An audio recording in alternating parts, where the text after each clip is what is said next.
Hey everybody, welcome back. This is Band of Badgers. I'm your host for this session. I am Dave, and with me is Steve, co-host. How you doing, No, Steve? I'm good. And join. Thank you very much. Oh, you carried on talking there. Thank you very much, Steve. And then over joining us for the first time, we've got Will Schick from Atomic Mass Games. He is the director of product development over there. How you doing, Will? Oh, I'm doing great. How are you all? It's nice and dark here in the UK because it's late night for us, Yeah. which is the woes of the time continuum thing as we go backwards and forwards in different time zones. But And You not are like a surprisingly, full it's raining. working day ahead of me at like -8, I think, is where it all oh works out. So I would yeah, imagine it's late there. If it makes you feel any better, though, it's really dark and stormy here. So we're kind of in the same light environment. we've had the dark and stormy here as well in the UK. It's the typical weather for us.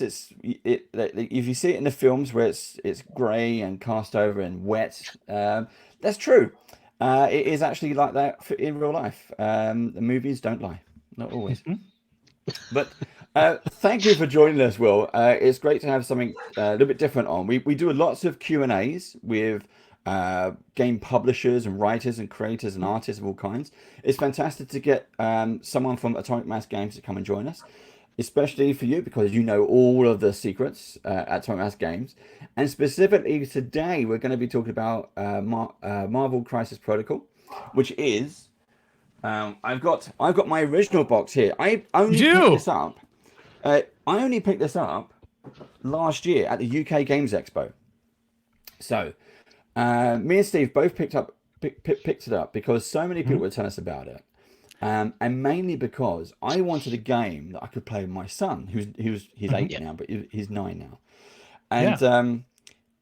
and when we got it, we unpacked it, we put all the minis together. It was such a fantastic family game.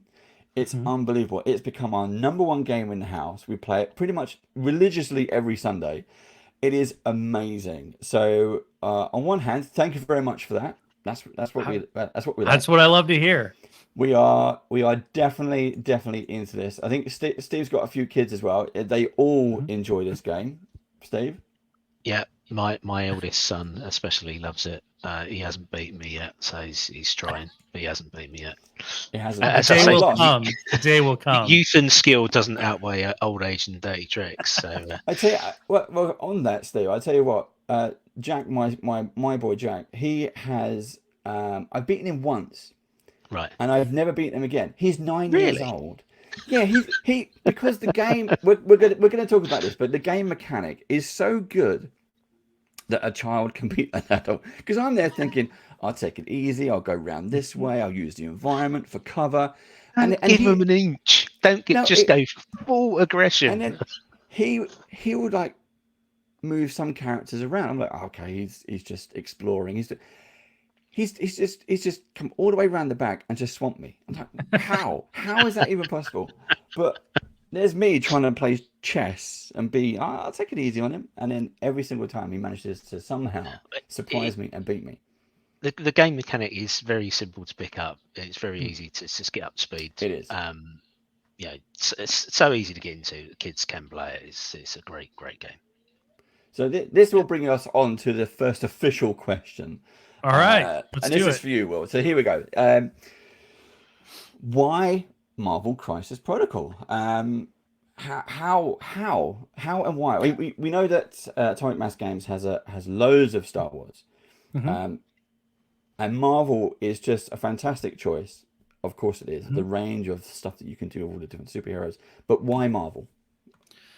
Oh, well, I mean, there's so many answers to that question. The first reason why Marvel is that we just got the opportunity to do it. So, Asmodee, which is our parent company, basically, our studio is directly tied into Asmodee. A great way to kind of quickly explain it is that the studios like FFG, Atomic Mass Games, those studios that are attached to Asmodee are like the rock bands or the Hmm. bands, and Asmodee is the record label. So we produce all the music, we create the tracks, we lay them down, and then Asmodee does all the production and kind of the distribution side of it. Cool. So we had this opportunity to kind of come together as a studio and have our first product under the creation be Marvel. because they wanted a miniatures game. We had just kind of been formed and to be the miniatures kind of producer or a new miniature studio under Asmodee as Atomic Mass Games. And who was going to say no to Marvel, right? As being your entry into this whole thing. It was like, do you want to work on Marvel? Like, well, since I've been 6, to be fair, like ever since the first Spider-Man comic from the grocery store and said, you might enjoy this. It's pretty much been, a fascination of mine to be able to work on this incredible property and to play in the universe of Marvel. So on the one hand, it was like a directive, right? It's we need this game from you. It needs to be a Marvel miniatures game. On the other hand, it was like, well, that is just, it's the secret come true. You put it out into the universe enough, I guess, and sometimes good things happen to you. So that was kind of the impetus for where the game came from. Is the stars aligned, and it was like, we need a Marvel's miniatures game. Why Crisis Protocol specifically is a little different. So, when we sat down and I started to work, because I did the original game design and kind of fleshed out what the rules would look like, how the game patterns would go, did the character stuff. And then I obviously started working with Will Pagani, who was our original game developer, and took lead on it. And we kind of yin and yang off each other as designer developer. We have a lot of fights about, well, it's got to feel this way, but the math has to say this. You can't do that in this game. The rules don't support it. Well, you're paid to write rules, write a rule for it, right? That's pretty much our day to day. We're like an old married couple, and it's really great. So, like looking at what was my dream for a superheroes based miniatures game, right? What, as a longtime miniatures game player and having played so many different systems over, 20 some years at the time that I finally got the chance to work on this game specifically, you spend a lot of time talking about things you like in games, things that you don't. I always ascribe game design and development to cooking, right? You don't invent salt, you don't necessarily invent steak, but the ways in which you take these ingredients that are available to everyone and you put them together, and then through your own craftsmanship and your own kind of like taste testing and feel and stuff like that, you can create these really varied dishes, right? Everyone's got a favorite burger place or a favorite fish and chips. What makes them different from everyone else? Well, little nuances, right? The way that the oil that they use in the fryer, the way the chef seasons the batter, all of these different things. You can give the same ingredients to 5 different people and you'll come up with 5 very different tasting meals, even if they're all tasked with making the same thing. So effectively, Crisis Protocol was really just it was an opportunity to say, okay, I've been thinking about all these different things that I would love to see in a miniatures game. I've been thinking about what does the perfect Marvel superhero experience look like in my mind. Talks with my friends, my gaming buddies, all that stuff. We have those conversations all the time. And so it really, for me, what I wanted to hopefully capture, or what I thought a great Marvel's miniatures game would have, if one was ever to be made, was, taking the ideas and some of the concepts from, fighting games, right? Like arcade cabinet fighting games. Meter, the idea of building power, the tension that comes from that. I'm also very much into Street Fighter and Mortal Kombat, all those different arcade cabinets. I spent a lot of time in the arcades, playing those games, trying to master those games, trying to understand how the combos worked, watching people get really good at them. For me, it's how do you take the narrative of the comics and then create it in a way that feels natural to, the tabletop experience that players can interact with and play with. The biggest thing about comics is that characters don't start at the top level of their power, right? There's always a build, right? There's a narrative arc where the battle or the problem starts, the characters don't go full power, they kind of try to solve it in increments, and then eventually you get to the climax, and that's when all the big stuff happens. And it's very satisfying from a viewer perspective, from a watching perspective, to consume media that way, because that's how we as people react to stories. So making that a part of the game experience, right? In Crisis Protocol, we built in right away, one of the foundational tenets that I had in the design was the fact that there'd be this meter system, this power system where players would be incentivized to play strategically and have these limited resources that effectively would unlock their character's greatest potential. And it's up to you as the player to make those crucial decisions as to when am I going to use that power? How am I going to use it? And your opponent is also aware of, necessarily what resources you have, and they're trying to counterplay with their resources. And that, that's the game kind of in and of itself in some ways. But what it does is it really creates these moments of tension on the tabletop or excitement where you see the dream of the narrative or the comic become a reality on the table, and it feels like you had a direct impact into that. And one of my fundamental beliefs is someone who's been playing tabletop forever and just loves the genre. When I look at a game, right, for me, what happens on the table is a vehicle to create, really meaningful connections of the people playing the game. So instead of worrying about the games that I find least fun are the ones where people become very zoned in and they just get absorbed in their own world and they're not interacting with each other. They're kind of playing they're building their own engines to win at whatever the goals are, but there's very little connection to the person you're playing with. Yeah. If you want that, for me, it's like go play the campaign of a video game or something that is designed to be a solo experience necessarily. But the magic of tabletop is when you sit down across the table from somebody or with a group of people, and suddenly you are together creating this shared narrative, whether that's oppositional or whether it's cooperative. It doesn't really matter. Good game design, in my mind, and kind of the tenets of AMG game design is that all of the stuff we do, we want the players to be paying attention to each other, to be interacting and working together to create these shared experiences, to create the excitement and the tension of the game. And that is all, helped by the fact that there's this tabletop experience that is happening. But I think one of the things there as well. So I mentioned we're at the start where I played this with my boy, and you've got he hasn't grown up with comics the way that I did. Yeah. And I think that one of the best things about, again, this box, which is a fairly regular size box in terms of what this is. I wasn't entirely 100% sure what I was getting into when I did it. Yeah. I was expecting more of a board game. I wasn't expecting. I'm not a player of Warhammer, of tabletop games. I'm a role playing game and computer gamer and all those things. And I love Mortal Kombat and Street Fighter. This is and you kind of hit on this. This is a game which is a comic book which explodes out the box. Unfolds onto your dining table. Just while you're talking, I'll put some photos. Yeah, go for it. That unfolds on your table, and because of the city dressing you've got, and these heroes, and as you say, they kind of power up. It's like you're playing the Avengers movie there and then. Your imagination kicks in. You're fighting each other. Heroes are getting knocked down. Villains are winning, and the tide can turn on a fantastic position. And I love the fact that it becomes this three-dimensional tabletop. The dining table just turns into the cityscape. Yeah. And again, when I got the box, I was like, well, why are there lampposts and like dumpsters? Well, why? But they're not just obstacles. You can use them as weapons. Heroes and villains, you can throw them into it. You could, if you've got the anyone with super strength, or if you've got the Hulk, you grab a lamppost, you rip it out of the ground, and you start swinging. Yeah. It is amazing of how all this stuff comes together, and I absolutely love it. And again, we said it just off camera, but the game mechanic is so good. It scales unbelievably, and it doesn't. For us, it hasn't got old.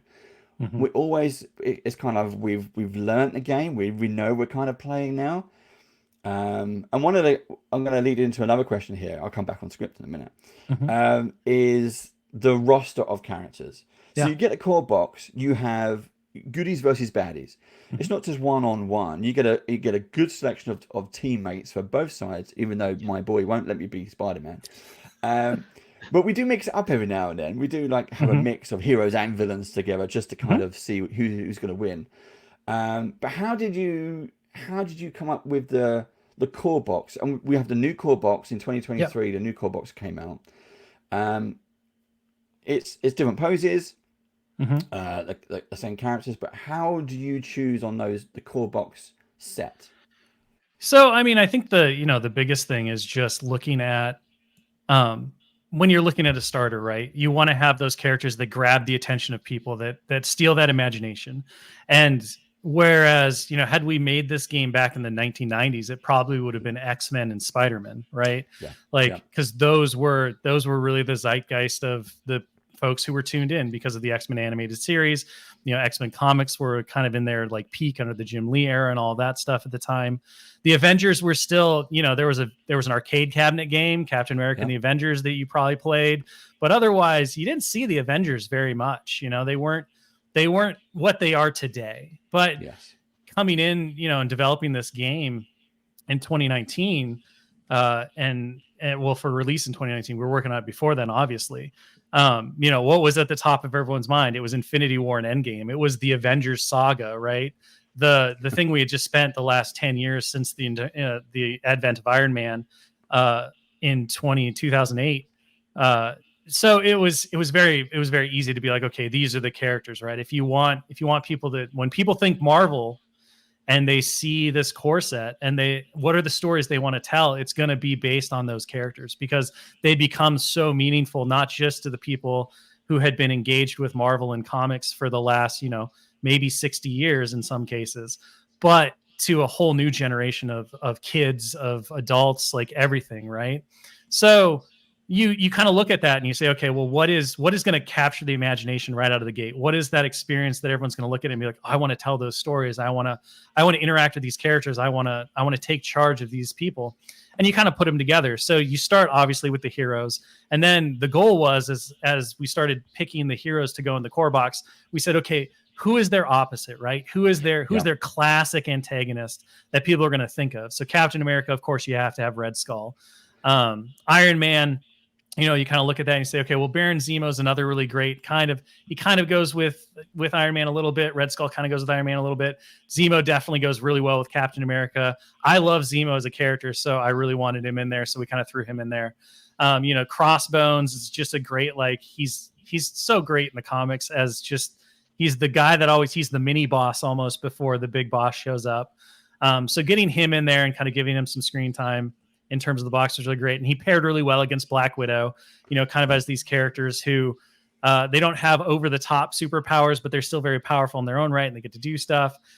Captain Marvel to me has always been one of my favorite Marvel characters just in general. And I thought she'd be a great inclusion to just throw in some of that more like, grounded comic book, like variety in there. And then of course you have to have Spider-Man. And if you have Spider-Man, you have to have Doc Ock, because I can't think of a better, Green Goblin. You can argue Green Goblin and Spider-Man are maybe more arch nemesis, but for me, I always felt like Doc Ock and Spider-Man were like the perfect foils to each other, because they're both scientists. They both kind of view the world in similar but very different ways.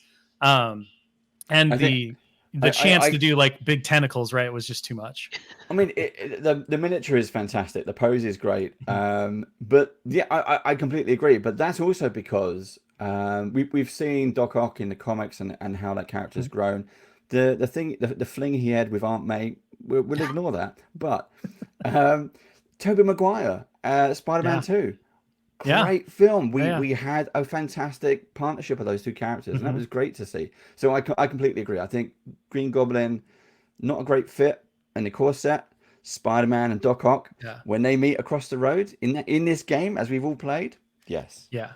And then it came down to, one of the, like you said, one of the beautiful things or amazing things about miniatures games, and what sets them apart from kind of your typical board game or card game, is that the three-dimensional elements are not just the characters, but the table itself. The table itself becomes like a full, I think everyone watches behind the scenes on great movies like either, Star Wars or Lord of the Rings or even some of the Marvel stuff. And you see those like those special effects guys who build the little miniatures and then they blow them up. And like, we're fascinated by that. You go to a museum and what's the thing that gets the most attention? It's always the dioramas. Here's what ancient Greece looked like at the time of, Hercules and all that stuff.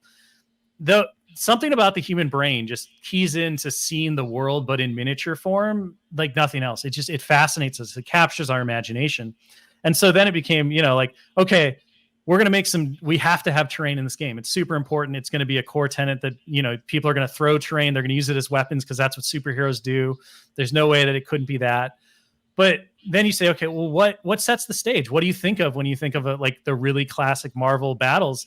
And it's downtown New York City. You know, it's downtown stuff. So Yes. cars, taxis, construction equipment, and it includes lampposts and street signs. And the thing is like when we said, hey, we're gonna sculpt some 3-dimensional like street lights. A lot of people were like, are you kidding me? Like that's what you're gonna spend your time on? Just, you know, because you don't think about it. But then when you set that stuff up and you look at the table, there's something about seeing all of the correct elements in place that triggers you to go, this is a city, this is real. It drives that story home. It drives that experience home in a way that's so core to making the game that much more fun, right? Would the game work without them? 100%. You could play the game without street lamps and, you know, traffic signs, but it wouldn't feel right. Your mind would just be like, it's like seeing somebody on the beach without a belly button.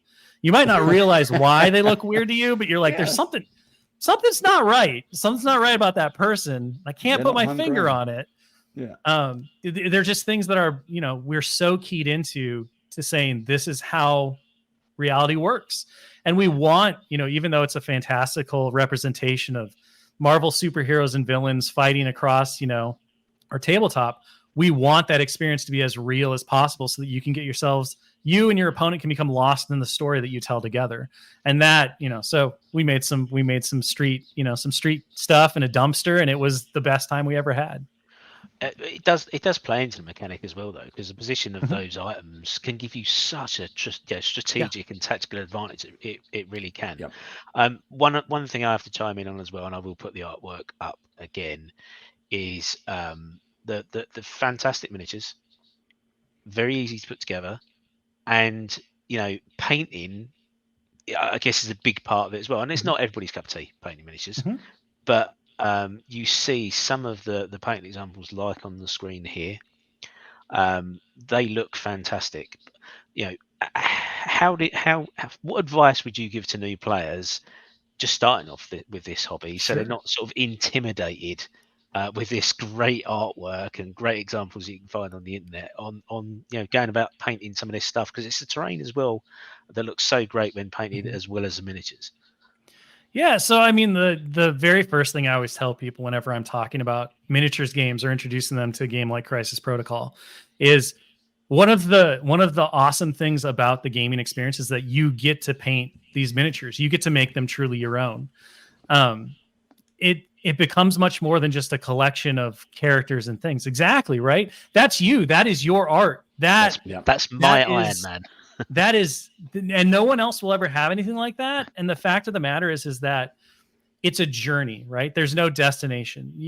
We show these aspirational things on the box. You have the beautiful images of miniatures painted by people who have dedicated their lives to turning this into their profession. Basically, a thing to never forget is that all of those beautifully painted miniatures you see on boxes of any type, somebody was paid for 8 hours to do that, right? That's their job. Yeah. But art, for what a player does, for what you or I or anyone else who comes to these games is doing, you're expressing yourself through a hobby. It is yours, and it is the interpretation that you give to it. And one of the most amazing things about that journey is the fact that you can progress your skills in any way you want. You can say, I've got it good enough. I've hit a level that I'm happy with, and maybe someday you'll come back and get better. Maybe you'll feel that drive and that spark to continue to improve. The most important thing anyone can do to dive in is just remove the expectation that you have to be perfect. Allow yourself to just experience the joy of doing, right? We have, interesting. We have, so I'm going to, where's one of my characters? There we go. Awesome. Yes. So I love it. There you go. But also we have, so one of our other shows is we have a miniature painting show called the Great British Brush Off. And we invite pro painters from all around the world. If you paint minis, you're welcome to join us. But pro painters from all around the world. And we've already done a Marvel Crisis Protocol brush off, paint off. And then we paint for 2 hours live. It's a live kind of thing. We all kind of chat about the stuff. And everyone we've painted with has said they absolutely love these models, because when you put them together, again, Steve said how easy they are, but they're comic characters. We've seen these our entire lives. As soon as you put the paint on and you kind of, I can see the character coming to life now. I really, really can. Now, to my horror and shame, about half of them are still unpainted. But when I do paint them, they are amazing. And as you said, as Steve said, as you said, it's a hobby. We do this as a family. We buy the bits and pieces. Nice. We'll go Yeah. to the store, the shop, and we'll buy. I'm a big fan of buying the terrain. I'll buy bits and pieces just to put it on the map because I want that map to go poof, poof, poof, poof, poof, and be that cityscape and throw people around. I also love the Hulk, so I've got lots of Hulk and Hulkbuster as well. Hulk So loves the terrain too, so it's all starting to exactly, connect, right? It's making sense. yeah. It's cool. Yeah, but yeah, so like again, it's one of those things where we're so there's this common trope in modern society that anything you do you have to be the best at, or you have to turn it into something that you can be quote unquote successful at. It's the great, I think it's the great evil of a lot of the systems that we work in, and the way in which we push ourselves to suddenly not accept amateurism. We've turned amateur into a bad word, but the reality is that we're not, that it's not right. Expressing yourself, being the painter you want to be, or allowing yourself the space to grow and become better, right? You're not going to be the best at the game either if what really drives you is to go out and like develop your skills, and you love the game, and all of a sudden you're like, oh, I want to be better and better and better. That's a journey too, right? You don't start anything 100%. And as people, we're really wired to have a significant experience, right? A hormone hit whenever we improve, because that's how you don't get eaten by tigers, right? Like if you become faster, if you become a better climber, your body rewards you with that, because it means that you're going to be better at surviving. Well, it doesn't change with anything. So humans, like people in general, one of the joys that I feel like we've kind of lost a little bit, and it always brings a huge smile on my face to see people like engaging in hobby and just growing their skills in a way that brings them joy, is the fact that so we have so much potential to just be okay at everything and amass this great collection of skills. And it's fine, sing off key, play the piano badly. It doesn't matter if you're enjoying it. Just give yourself the room to enjoy it, and don't judge yourself on what someone else is doing. Just appreciate what you're doing. That's the whole point of hobby. And it brings, you just see the smile on people's faces. The second I can get someone over the hump, and be like, hey, let's just put some color on. Let's just get the red and the blue on Captain Marvel, right? And all of a sudden they're like, I can do this. I can put everyone can do it, right? It's not gated to anyone. And then, right, you get to put them on your shelves when you're not playing games with them, and you say, this is mine. I have created this. This is my expression of me. And that's, at the end of the day, that's what art is. It's not perfection. It's not technique. It's not anything but the expression of you as a human being in reality. So there are so many people on YouTube and on Instagram who I've seen who have done exactly that. They just do these dioramas because you've got all these extra pieces and expansions that you can buy into. And you've got the kind of terrain as well that you can mix in, so everything fits. Everything seems to be the right scale as well. You don't have to use extra bits. And I love that. You can't really see the shelf behind me, but it's there. The stuff that's painted is there. It's ready to go. Yeah. It doesn't go back in the box because, again, my boy, he'll pick them up and play with them because in the event, in the run up to, okay, we're going to play Marvel this weekend. That's great. He'll start playing things. Oh, I'm gonna have this team up now. Yeah. He thinks about it. He takes the cards. He studies the cards. Like, I'm gonna make this team now, and I'm gonna get this power up. And okay, well, we'll see. And this comes on to another question we have. What is the how have you managed to work out the balance? There's a certain amount of luck, but there's a lot of strategy, like more in-depth strategy then it seems when you open the box and play through the starter, you kind of go, well, this is quite simple. But it's like there are layers to this game. And I don't know why I haven't been able to unlock them, but my boy can. So why aren't I winning? Give me some tips. You made the game. It must be like, There must Yeah. be the So secret backdoor tips. So one of Cheat the, codes. one of the big things, right, when we were working on the game, and this comes back to, I mentioned how important it is for us to be very welcoming to the hobby. We want, I've been playing hobby miniatures games for almost 30 years now, and it's brought more joy to my life than almost anything else besides my family and my friendships. And a lot of my friendships started because of hobby miniatures, so they're kind of part and parcel. So being able to pass that on to new people, to share that joy and that excitement, that hobby with others, really important to us.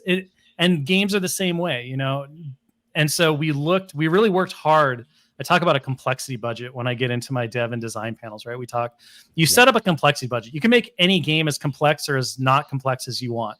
But what's important is like identifying, okay, what's the budget we're going to have? And then you work within that budget. So we intentionally went in with a low, like a medium low complexity budget for the core rules of Crisis Protocol.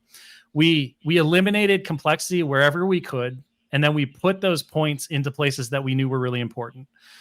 From there, what that allowed us to do with that foundation was then say, okay, where the the strategy, the depth, the kind of lifestyle like experiment where you're always thinking about it and you're experimenting with it comes from is the characters themselves and the combinations of characters. And that's why Crisis Protocol doesn't restrict you in your list building. You can take anybody with anybody. There are benefits to taking, like classic Avengers with more classic Avengers. There are affiliations and soft bonuses that way. But the reality is that the Marvel universe of Crisis Protocol is your oyster. You can mix and match however you want. And what that allows players to do is to puzzle solve. They can look at, okay, in this mission, what do I need? And how am I going to think about that? And what kind of team do I want to build? Do I want to build a, objective centric, like disruptive Spider-Man team where I'm taking all the web warriors and basically instead of worrying about punching my opponents into submission, I'm going to annoy and maneuver them with my webs, and I'm going to, outscore them on the objectives, and I'm not going to worry necessarily about knocking them all out. Am I going to build like a powerhouse team with Hulk and a couple of the strongest Avengers, and I'm just going to go in and I'm going to smash? And what I'm going to do is I'm going to win the scenario by effectively disabling my opponent's characters faster than they can score, so I can then outscore them. And there's all these in between like ideas and options and ways you can play, and the fact that the missions are always dynamically generated kind of changes that. So it really came down to the idea of, miniatures games are kind of lifestyle games. Hobbies are lifestyles. We want to create an environment where players are constantly able to think about the game, to innovate on the game, to come up with great ideas. That makes balance a really interesting kind of challenge as a game developer, right? When you are creating a sandbox that players will play in, and they may not build the sandcastle the way you intended them to. Players are really crafty. They're really smart. They'll come up with things that you, as the original like idea person or the creative team behind it, never would have thought of. And so the goal with the balance is to be imperfectly balanced, right? We watch for the things that we know will break the game. We learn as we watch how players interact with it, as we play test internally, as we have great play testers who work externally to help us figure out all those balance points. But at the end of the day, we add in elements like the dice randomness, like the mission variance, like all of these other tools, so that ideally in its imperfect balance, it becomes a stable ecosystem. Mm-hmm. And what that allows is it allows creativity, it allows innovation, and it means that the game is never really static. There's good game design for like a miniatures game should never be able to be solved, right? Yeah. If somebody can sit down and say, well, if I do this, this, and this, and I do it in this, and this way, I will always win, or I'll have an 80% or 85% win rate, and there's nothing my opponent can do to really stop me. That's what we consider bad for this environment. So instead, what you do is you create all these different layers, you create all these different tools, you monitor them and test them to make sure that none of them break the boundaries of the sandbox. And then you say, okay, players, go nuts. Figure it out. Yep. Surprise us. My favorite thing in the world is when the players surprise us in good ways, right? The worst thing in the world is when the players notice something that you as the design team or the playtest team kind of like missed or overlooked, and it creates a negative kind of effect, right? And it's a weed that has to be pulled. Yep. We talk a lot about, I do cooking metaphors, I do gardening metaphors. I'm sorry, that's the only two things I can do. No, that's it. But game design, and development is much like a garden. So you're going to plant things, but the garden is alive. The plants are going to go in ways that you don't expect. They're going to interact with each other in ways that you didn't foresee, maybe ways you don't want. Weeds are going to pop up. It's your job as a good gardener to go and intend that stuff, to trim branches that are overgrown, to pull weeds. But you also have to be very careful, because if you try to force nature, right? If you try to force an organic living thing or an ecosystem to be exactly what you want, right? If you allow no deviation, you'll typically kill the garden. So, and you'll lose the beauty of it, right? Like, organic growth is beautiful.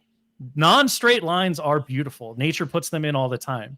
And so that's the tension, right? It's, should we really pull that plant? Should we really trim that branch? Or should we allow it to grow and see what happens? Yes, we didn't intend it, but at the same time, is the whole of the garden going to be much more beautiful and better off if we allow it to go? And so we take a lot of consideration, and we do a lot of watching, and just all of that, in addition to making sure that we're taking lessons from the past and applying them to the future. When you learn a lesson, the only way it's a mistake is if you repeat it, right? The first time you make an error in life, it's not a mistake, and it's not your fault. You didn't know. You've learned.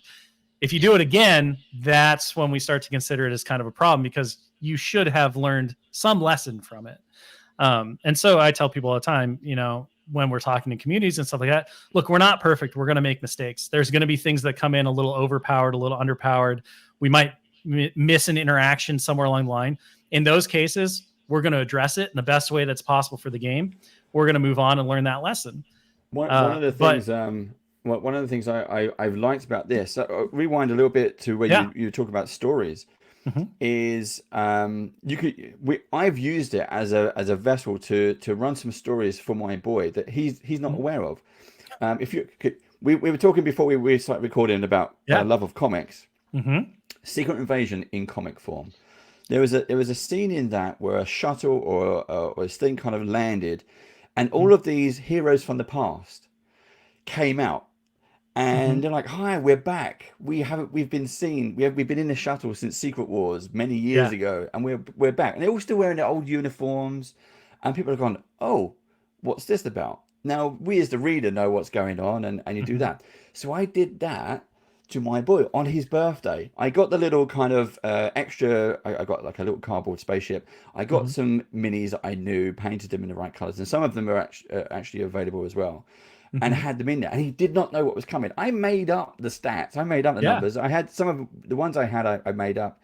The ones I had. The other ones I just made up. He doesn't know, but we had a little story around it. I said, "Here you go." Suddenly, and we kind of randomized what heroes might have been on patrol at that point.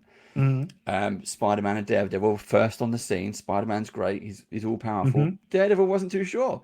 So I was able to kind of change the dynamic, and doing those things really kind of, again, his imagination exploded into a different direction. He's caught up in the moment, and for him, he's there. It's not a computer game. It's not a book he's read. It's not a cartoon he's seen or a film. This was here. It was happening now. And I love, and again, the things that you can do with this game. I'm sure other people must have already done that. For me, I thought I was like, I'm there. I'm dad of the year for this moment, and it was great. It's a great feeling. Yeah, no, there's nothing better, right? And that's another thing that we try to bring into the game is the tapestry of the Marvel universe is so rich, and there's so many stories. So, we've talked a lot about the base game experience, but another thing that we've, built from the start is the idea that there are so many different expressions. I love the idea of what you did with your son, and those are the stories that I think are so important to tell. So we've done things like we have the ultimate encounter system, where you can take a big bad like Thanos or Dormammu, characters that in their true comic book form take on entire multiple groups of superheroes, X-Men, Avengers, Guardians of the Galaxy, all at once. Those characters can't live that dream in the base game, right? It would be unbalanced and it wouldn't be very fun. But what we've done is built the game in a way that it's modular, and we can create these different game modes, kind of like how video games do it. And Ultimate Encounters are the place where those characters really get to shine. So the idea being that one player plays the super all-powerful big bad, and then the other players, because they typically involve 3 or more players to play, get to play the teams and try to stop the big bad in this narrative like scenario thing. And that has been so much fun to do, and to see players kind of react similarly to how your event with the Secret Wars shuttle and stuff went. Yeah. You know, it's refreshing as a game dev and designer to be able to do those things. It's very fun as a creative team to be able to come up with that stuff. But it just, you know, it leads back to the fact that these games, these, you know, lifestyle style games, these hobby games, there's so much more potential than just what's in the box. It's really not, it's limited only by your imagination, and being able to create experiences and opportunities for players to indulge in that is it's a wonderful job to have. Cool. We've got Steve, did you have anything you had something to dig up because you were talking about the painting? Yeah, I was talking about the painting. I want to jump on to just carrying on that part of the conversation, though. So you talked there about being limited by your own imagination. But, you know, there's a lot of Marvel fans going back decades. And there's a lot talked about, particularly in the movies and stuff like that, about the attention to detail. So did you have to go hard on research, on, you know, collaborating with the IP owners and stuff like that, into making sure that you got that attention to detail in these characters in this game? Yeah, so it's an interesting kind of thing. One of the amazing things about Marvel, right, is that it constantly reinvents itself. Marvel has never been afraid of taking bold risks, or of like introducing brand new either costumes or brand new versions of the same character. You know, think of all new, all different like series that we got that introduced all new, all different Wolverine, Iron Man, you know, all those different characters, the Ultimates universe. So there absolutely is this core desire, because so many of us at AMG are hardcore, you know, comic book fans. Like, we grew up reading them. We had the arguments in the shops about who could beat who and what happens when the unstoppable Juggernaut meets the immovable Blob. Like, we've lived those. And so really dialing in and saying, okay, how do we express these characters, the rich tapestry that they are, in a way that makes them feel correct on the tabletop? And that is, you know, I think one of the wonderful things about Marvel is that they take a pretty light touch overall. They're willing to guide you and kind of be like, well, you're thinking about this character, but maybe you should think about this character instead, or that character might be better for later, or we would prefer that maybe you look at this costume instead of this costume, because we kind of look at different eras of the thing. But for the most part, I did wonder how lenient Marvel were they kind of always looking over your shoulder? Is it weekly ties in? Is it constant, or they've just kind of, we trust you with a product? Yeah, so I would say, like, you know, obviously Marvel is very invested in their characters and their universe being portrayed properly, right? As they should be. But they're wonderful partners. It's very much a partnership, not like a dictatorship, right? So we get to have conversations with them weekly, effectively, where we go in and we show them like what we're working on, and here's the sculpt for this, here's where the characters we want to do next. And a lot of the times they'll just say, that's awesome, do that, maybe think about this or that, or don't do this, please, right? Like little things. Every once in a while there's a bigger conversation where, you know, they'll come in and they'll say, okay, this is what we're thinking, and this is why. And they're always willing, like good partners are, they're always willing to kind of have that conversation and give you the feedback that you need, so that, you know, you can say, okay, I'm weird in that I think, you know, no limitations makes for really boring choices, right? Creativity is spawned from limits, not being able to do whatever you want, but instead having to figure out, how do I do what I want to do, but within the boundaries that I'm given, right? That's creativity. If you can just do anything, it's like, I thought of this. Okay. I mean, that's creative in a way, but it's not particularly fulfilling creativity, right? So creativity is solving the problem within the constraints. You've got to work within that box. How do I do this thing without, you know, with these constraints or these limitations? So I always really find it fun when, you know, our partners at Marvel come back and they throw a monkey wrench in the works, because it's never usually a hard no. There's very few where there's like, absolutely not. Right? Most of the time it's, well, we're not comfortable with that, but here's some things to consider. Or, we're not comfortable with this specifically. If you can throw a different idea or come up with a different solution to it, we're happy to hear it out. And those are the parts where you get to dive in and you say, okay, well, how do we accomplish our goals, but in a different way that's going to also be us being great partners and stewards of the Marvel universe? So it is very much collaboration and it's cooperation, and it's fun. To me, it's very fun. Like I would rather somebody, give me the challenge than just be like, yeah, do whatever you want. Because when those things happen, I know that we are fulfilling our duties to be as good of stewards to the Marvel universe and expressing these characters and all of the different events in a way that fulfills both, what Marvel wants out of their stories and their characters and all that.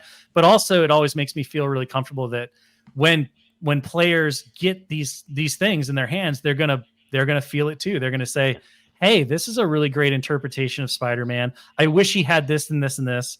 And that's at the point where we say, well, in our view, what we try to do with every character is it's a snapshot in time.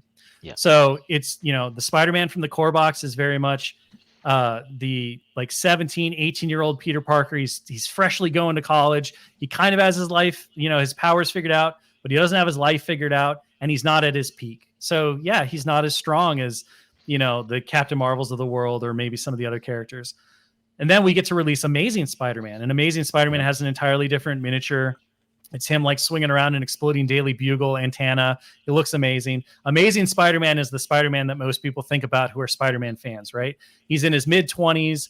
He's got his powers. He's at the peak of his powers. He's got it all figured out. He's probably the best Spider-Man he's ever going to be. His life is still a mess because Peter Parker can never get his life in order, but he is the best Spider-Man he's ever going to be. And then the new core set Spider-Man is very much the recently bitten Peter Parker. So he's on the lower end of the power spectrum. He doesn't have it all figured out. He's still a very potent character, but it's just these different encapsulations of time. And what that really frees us to do is to not have to sweat it out about how do you take 60 plus years on some of these characters and squeeze it all into a 4x6 stat card that has, a 500 word count limit. It's impossible. Yep. So whenever somebody's like, oh, this isn't quite the way I picture X character, the wonderful part about that is that, hey, yeah, it's, this one isn't that from that arc. It's not that specific version of the character, but in the future, there's a good possibility you might get to see that arc or that character, right? Just because we haven't seen an unworthy Thor yet doesn't mean that we won't ever, right? Because there can be multiple Thors. Yeah. I'm going to riff on the same subject. Keep going on this part of it. So every fan has their favorite. Mm-hmm. Okay. So stay with me. I'm going to imagine something that happens. You and the rest of the team. Okay. How do you decide out of all of your favorites which one goes in there, in even the core box or in an expansion or whatever? I'm picturing your conference room just tabled out with terrain all over the place, and it's like celebrity deathmatch. You go in there. I'm championing Spider-Man, I'm championing Thor. Whoever wins, that's the next box you do. We absolutely do have some pretty heated debates about who should go in where, and which characters should appear before others and all that stuff. And it is, so on the one hand, right, you have those personal favorites, and then you have everybody kind of like championing the ones that they want, right? Whether that's a Daredevil, whether it's a Spider-Man, whether it's a Thor, whether it's a Baron Strucker, right? Yeah. And then, so I have the enviable / unenviable job of, as the director of product development, taking all of that data, all of that input, and then looking across the lifespan of the product, like looking 5 years ahead and saying, okay, how does that slot in?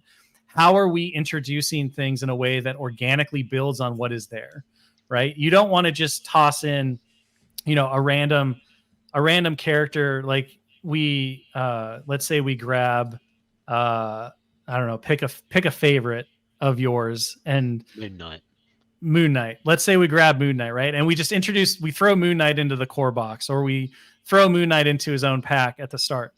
Well, is he supported? Does he make sense within the line?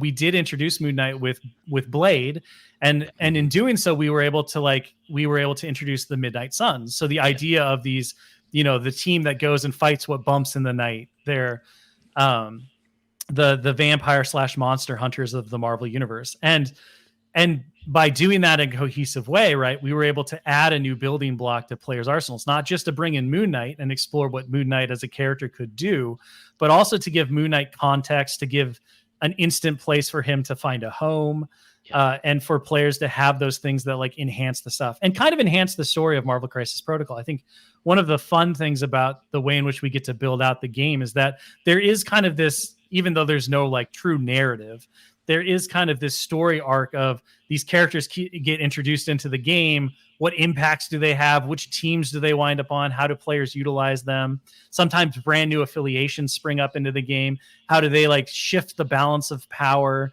Does the brand new offering of, does the brand new affiliation show up and maybe like stand up to the big bad like Thanos? Maybe Thanos has been bullying the meta for a little bit, and now this new affiliation comes in and it shifts the balance of power.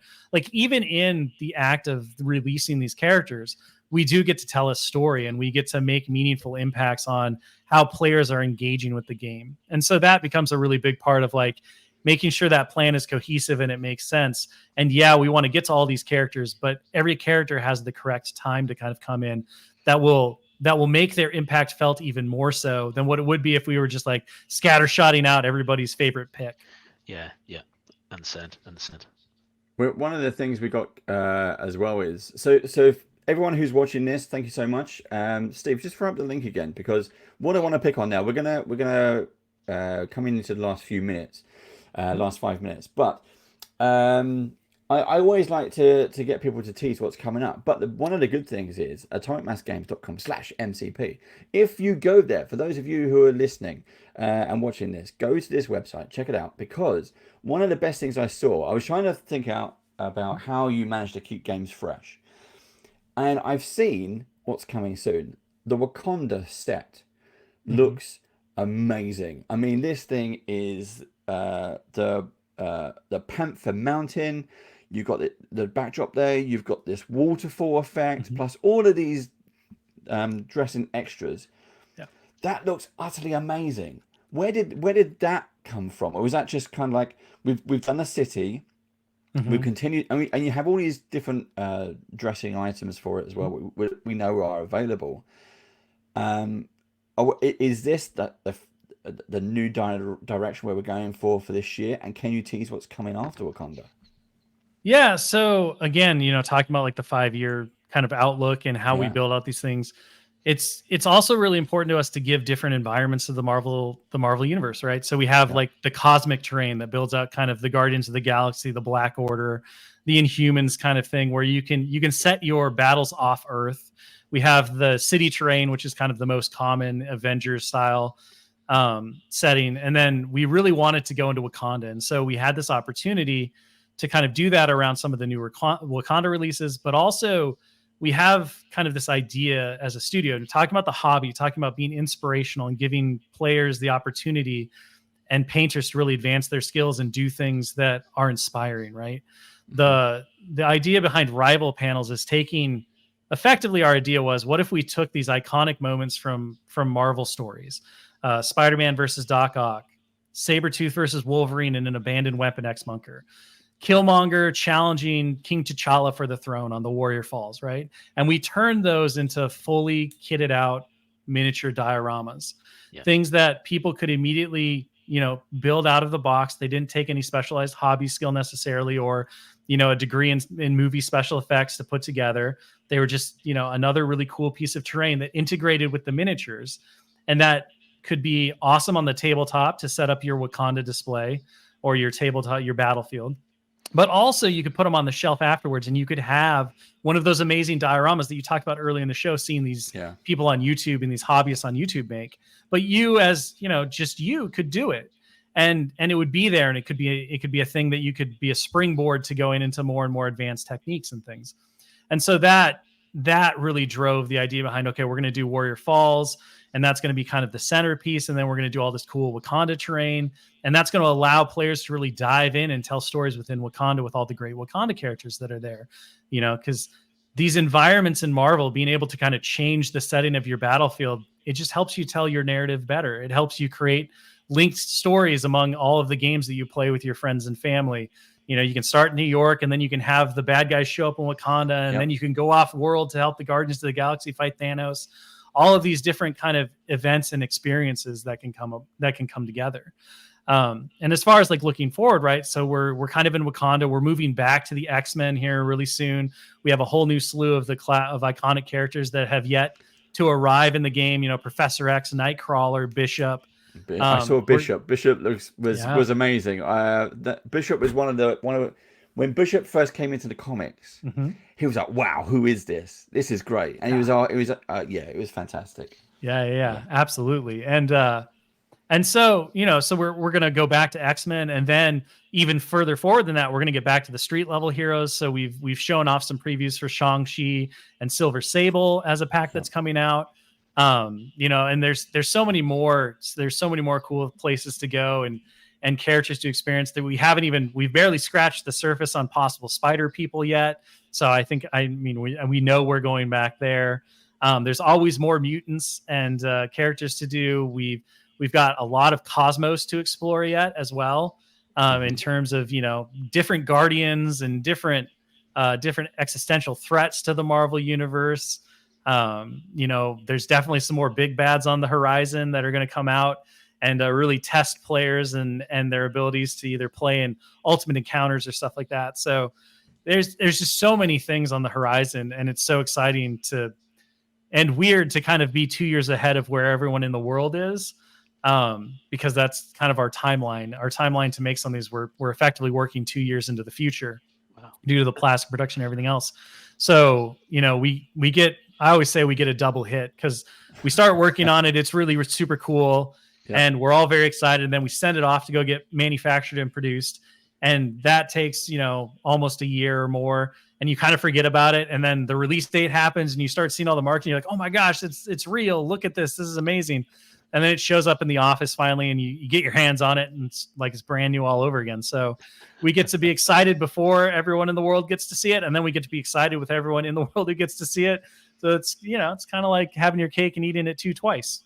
I completely understand that. We mentioned you starting a comic shop, and it was Christmas every week. Because again, you order your comics 2-3 months in advance. You see all the stuff from Marvel and DC saying, this is what you're going to be getting. We order it in, and then it arrives. It's like, wow, the dopamine is off the charts. But it's fantastic. We've pretty much run out of time there, everybody. So to Will, thank you so much for sharing the insight. It's lovely to hear from you and from all the stuff that's going on with the team at AMG. We'd love to get you back at some point if we can to talk about some more Marvel or some other stuff if you're interested. Steve's always around. We'll see Steve again. But thanks. We're going to leave you there. We're going to leave you with the trailer again. We'll put the Marvel trailer, Crisis Protocol trailer back on. And if you have any questions for Will, do stick them in the comments below. This is only going to go on YouTube, so do stick them in the comments below. And anything that we don't know the answers to, I'll send them over to Will, and hopefully we'll get you the answers. Absolutely. I love answering questions. And thank you so much for having me on. This was a blast. I can't wait to come back. Just, you know, send off those email communications and be like, cool. Yeah, get that guy back on here to yap some more. I love to talk. No, love it. Oh, we could do a comic. We could just do a talk about comics. We talk about Marvel. You brought up all of it. You brought up X-Men, and I was like, oh yeah, the old 90s. We're talking about that for a whole hour. Best opening theme song ever. and it's coming back. But yeah, fantastic. Right, we're gonna leave you with the trailer, and we'll see you again next time. Till then, bye bye.